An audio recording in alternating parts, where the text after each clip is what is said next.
Hello বন্ধুরা, আজকে 22শে ফেব্রুয়ারি এবং দক্ষিণবঙ্গের সর্বনিম্ন তাপমাত্রা অনেকটা বৃদ্ধি পেয়েছে। বিশেষ করে আজকে দক্ষিণবঙ্গের সর্বনিম্ন তাপমাত্রা কলকাতায় ছিল প্রায় 19 ডিগ্রি আশপাশ এবং পশ্চিমের জেলাগুলিতে ছিল প্রায় 18 থেকে 19 ডিগ্রি আশপাশ এবং আগামী 48 ঘন্টার মধ্যে আরও 2 ডিগ্রি পর্যন্ত রাতের তাপমাত্রা বেড়ে যাওয়ার সম্ভাবনা রয়েছে এবং সর্বোচ্চ তাপমাত্রা প্রায় আমাদের গাঙ্গে দক্ষিণবঙ্গে প্রায় 32 ডিগ্রি আশপাশে চলে যাওয়ার সম্ভাবনা রয়েছে এবং কলকাতার দিকেও প্রায় 30 থেকে 31 ডিগ্রি তাপমাত্রা পৌঁছানোর সম্ভাবনা রয়েছে এবং আজ সকাল থেকে আমাদের গাঙ্গে দক্ষিণবঙ্গের বেশিরভাগ অঞ্চলে আংশিক মেঘলা আকাশ এবং কালকে 23 তারিখ থেকে ঠিক আমার 25 তারিখের মধ্যে আমাদের 2 চব্বিশ পরগনা 2 মেদিনীপুরের দিকে বজ্রবিদ্যুৎ সহ বিক্ষিপ্ত আকারে বৃষ্টিপাতের কথা জানিয়েছে আমাদের আইএমডি থেকে। বিশেষ করে 23 তারিখের দিকে মেদিনীপুরের দিকে হবে এবং 24 তারিখের দিকে ঠিক আমাদের 2 চব্বিশ পরগনার দিকে হালকা থেকে মাঝারি বৃষ্টিপাত হতে পারে। এছাড়াও আগামী 24 ঘন্টার মধ্যে কেরালা, মাহে, তামিলনাড়ু, পুদুচেরি, করাইকলার দিকে বজ্রবিদ্যুৎ সহ ভারী বৃষ্টিপাতের সম্ভাবনা রয়েছে। বিশেষ করে 23 থেকে 24 তারিখের মধ্যে এবং 30 থেকে 40 কিলোমিটার বেগে দমকা ঝোড়া বইতে পারে কেরালা, মাহের দিকে এবং আমাদের ভারতবর্ষের পরে একটি পশ্চিমী ঝঞ্ঝা প্রবেশ করে রয়েছে। তার ফলে ক্রমশ উত্তর ভারতের দিকে বজ্রবিদ্যুৎ সহ বিক্ষিপ্ত ভারী বৃষ্টিপাতের সম্ভাবনা রয়েছে এবং একটি আসামের ওপর একটি ঘূর্ণাবর্ত রয়েছে। তার ফলে আসামের দিকে বজ্রবিদ্যুৎ সহ বিক্ষিপ্ত আকারে বৃষ্টিপাত হতে পারে এবং আমার দক্ষিণ পশ্চিম বঙ্গোপসাগরে একটি নিম্নচাপ তৈরি হয়েছে। তার ফলে আমার দক্ষিণ ভারতের দিকে প্রচণ্ড আকারে বৃষ্টিপাত হবে এবং শ্রীলঙ্কা জুড়ে বজ্রবিদ্যুৎ সহ ভারী থেকে 2-1 পশলা অতি ভারী বৃষ্টিপাতেরও সম্ভাবনা রয়েছে। এছাড়াও আমাদের আন্দামান নিকোবর দ্বীপপুঞ্জের দিকে দমকা ছোড়ার সঙ্গে বজ্রবিদ্যুৎ সহ ভারী বৃষ্টিপাতের সম্ভাবনা রয়েছে এবং নিম্নচাপটি ক্রমশ শক্তি বৃদ্ধি করবে 23 তারিখের দিকে। এর ফলে চেন্নাই, এদিকে আমাদের উড়িষ্যার দিকে বজ্রবিদ্যুৎ সহ বিক্ষিপ্ত আকারে বৃষ্টিপাতের সম্ভাবনা রয়েছে এবং এই নিম্নচাপটি ক্রমশ পূর্ব দিকে অগ্রসর হওয়ার সম্ভাবনা রয়েছে। যত অগ্রসর হবে তত আন্দামানের দিকে বৃষ্টির পরিমাণ বাড়তে শুরু করে দেবে। ইসিএমডাব্লিউ মডেল থেকে দেখা যাচ্ছে যে দুপুর 12টা থেকে 2টোর মধ্যে আমাদের দক্ষিণ ভারতের তামিলনাড়ুর দিকে বজ্রবিদ্যুৎ সহ ভারী বৃষ্টিপাত হয়। বিশেষ করে কুডালোর, নেলোর এবং চেন্নাইয়ের দিকে এবং ব্যাঙ্গালোরের বেশ কিছু অঞ্চলে এবং আমাদের কেরালা জুড়ে বজ্রবিদ্যুৎ সহ বিক্ষিপ্ত ভারী বৃষ্টিপাত হবে এবং শ্রীলঙ্কার দিকে প্রচণ্ড ভারী বৃষ্টিপাতের সম্ভাবনা রয়েছে দমকা ছোড়ার সময়। বিশেষ করে জাবনা উপকূলের দিকে হওয়ার সম্ভাবনা রয়েছে এবং শ্রীলঙ্কা কোর্টের দিকে আমার পুরো শ্রীলঙ্কা জুড়ে মানে বৃষ্টির সম্ভাবনা রয়েছে। এদিকে আমাদের আন্দামান নিকোবর দ্বীপপুঞ্জের দিকে বজ্রবিদ্যুৎ সহ ভারী থেকে 2-1 পশলা অতি ভারী বৃষ্টিপাত হবে এবং আমাদের অন্ধ্রপ্রদেশের দিকে আংশিক মেঘলা থাকবে, খুব হালকা আকারে বৃষ্টিপাতের সম্ভাবনা রয়েছে এবং উত্তর ভারতের দিকে যে পশ্চিমী ঝঞ্ঝাটি প্রবেশ করে রয়েছে তার ফলে নেপালের দিকে, জম্মু কাশ্মীরের দিকে বজ্রবিদ্যুৎ সহ বিক্ষিপ্ত হারে বৃষ্টিপাত হতে পারে। এছাড়াও আমাদের উত্তরবঙ্গের কালিম্পংয়ের দিকে, এছাড়াও আমাদের দার্জিলিংয়ের বেশ কিছু অঞ্চলে হালকা থেকে মাঝারি বৃষ্টিপাতের সম্ভাবনা রয়েছে এবং আমাদের ঠিক 22 তারিখের পর 23 তারিখের দিকেও দক্ষিণ ভারতের দিকে দফায় দফায় বজ্রবিদ্যুৎ সহ ভারী থেকে 2-1 পশলা অতি ভারী বৃষ্টিপাত হবে এবং শ্রীলঙ্কা জুড়ে ভারী থেকে 2-1 পশলা অতি ভারী বৃষ্টিপাতের সম্ভাবনা রয়েছে দক্ষিণ ভারতের দিকে এবং 24 তারিখের দিকে আন্দামানের দিকে ভারী থেকে ভয়ঙ্কর আকারে বৃষ্টিপাত হবে।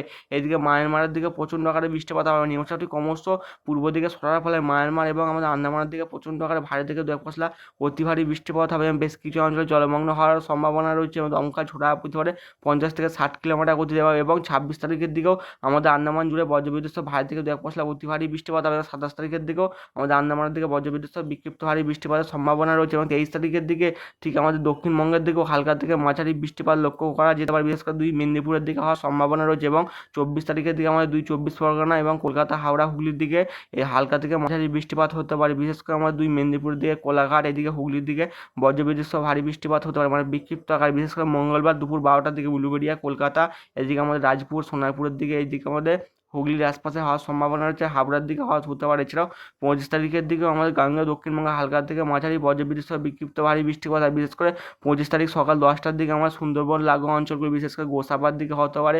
এছাড়া আরও উপকূল লাগোয়া অঞ্চলে কাকদ্বীপের দিকে এবং আমাদের ঠিক বাংলাদেশ লাগোয়া অঞ্চলগুলোতে বজ্রবিদ্যুৎ সহ বিক্ষিপ্ত ভারী বৃষ্টিপাতের সম্ভাবনা রয়েছে।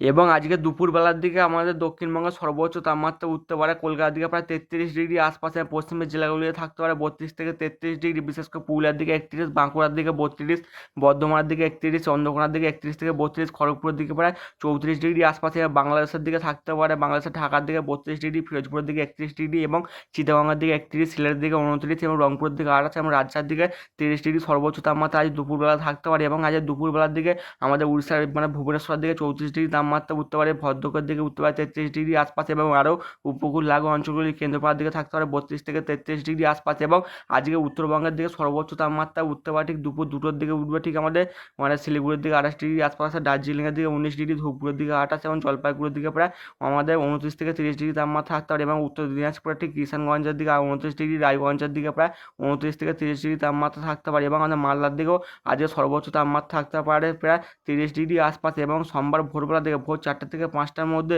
আমাদের কলকাতার দিকে সর্বনিম্ন তাপমাত্রা থাকতে পারে প্রায় তাপমাত্রা অনেকটাই বৃদ্ধি পাবে। আমাদের আইএমডি থেকে যেটা জানিয়েছিল যে 2 থেকে 3 ডিগ্রি পর্যন্ত আরও তাপমাত্রা বৃদ্ধি পাওয়ার কথা, সেই মতো ঠিক সোমবারের দিকে সর্বনিম্ন তাপমাত্রা কলকাতা থাকবে প্রায় 21 ডিগ্রি আশপাশে এবং পশ্চিমের জেলাগুলিতে প্রায় 18 থেকে 19 ডিগ্রি, দুর্গাপুরের দিকে 19 এবং এইদিকে আমাদের কিষানগঞ্জ মানে কৃষ্ণনগরের দিকে থাকতে পারে প্রায় 18 ডিগ্রি আশপাশে, নদীয়ার দিকে এবং জামশেদপুরের দিকে প্রায় 18 থেকে 19 ডিগ্রি আশপাশে এবং কিছু অঞ্চলে হালকা থেকে মাঝারি ভোরের দিকে কুয়াশা পড়ার সম্ভাবনা রয়েছে। এবং আমাদের 23 তারিখ থেকে আংশিক মেঘলা থাকবে গাঙ্গের দক্ষিণবঙ্গের বেশিরভাগ অঞ্চলে। এছাড়াও ঢাকার দিকে 20 ডিগ্রি তাপমাত্রা থাকতে পারে সর্বনিম্ন তাপমাত্রা ঠিক সোমবার ভোরবেলার দিকে, বিশেষ করে ফিরোজপুরের দিকে 18 ডিগ্রি, চিটাগংয়ের দিকে 18, সিলেটের দিকে 17 এবং রংপুরের দিকে 15 ডিগ্রি এবং রাজশাহীর দিকে 18 ডিগ্রি। মানে পুরোপুরিভাবে আমার শীত বিদায় নিয়েছে আমাদের গাঙ্গেয় দক্ষিণবঙ্গের দিকে। তবে হালকা থেকে মাঝারি কুয়াশার সঙ্গে হালকা আকারে মানে শীত পড়ার সম্ভাবনা রয়েছে আগামী 4 থেকে 5 দিন। এবং যদি বৃষ্টিপাত হয় তাপমাত্রা কিছুটা হলেও কমবে, মানে এখনও হালকা আকারে শীত থাকার সম্ভাবনা রয়েছে আগামী 10 দিন এবং 10 দিন পর থেকে তাপমাত্রা অনেকটাই বৃদ্ধি পাবে আমাদের গাঙ্গেয় দক্ষিণবঙ্গে। বিশেষ করে আমাদের মার্চ থেকে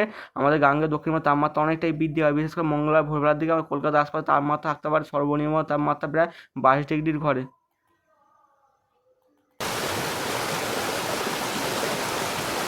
উপগ্রহ চিত্র থেকে দেখা যাচ্ছে যে আমাদের কলকাতা এবং হাওড়া হুগলির দিকে আংশিক মেঘলা আকাশ এবং আমাদের 24 পরগনার দিকে আংশিক মেঘলা আকাশ রয়েছে এবং ফিরোজপুরের দিকে বাংলাদেশের চিটাগংয়ের দিকেও আংশিক মেঘলা আকাশে, মধ্য ভারতের দিকেও আংশিক মেঘলা আকাশ এবং আমাদের দক্ষিণ ভারতের দিকে ঠিক তামিলনাড়ু, এদিকে আমাদের শ্রীলঙ্কা এবং আমাদের অন্ধ্রপ্রদেশের দিকে বজ্রগড় মেঘ দেখা যাচ্ছে। এইদিকে বজ্রবিদ্যুৎ সহ বিক্ষিপ্ত আকারে বৃষ্টিপাতের সম্ভাবনা রয়েছে বেলার দিকে এবং কিছু অঞ্চল দমকা ছোড়া বইতে পারে 30 থেকে 40 কিলোমিটার গতি। এবং বঙ্গোপসাগরের নিম্নচাপটা ক্রমশ শক্তি বৃদ্ধি করে তা ক্রমশ পূর্ব দিকে অগ্রসর হচ্ছে। এর ফলে পূর্ব দিকে অগ্রসর হওয়ার ফলে ঠিক আমাদের আন্দামান নিকোবর দ্বীপপুঞ্জের দিকে 24 থেকে 25 তারিখ এবং 26 তারিখের দিকে ভারী থেকে 2-1 পশলা অতি ভারী বৃষ্টিপাতের সম্ভাবনা রয়েছে। বন্ধুরা এই চ্যানেলটিকে লাইক, শেয়ার, কমেন্ট এবং সাবস্ক্রাইব করবেন।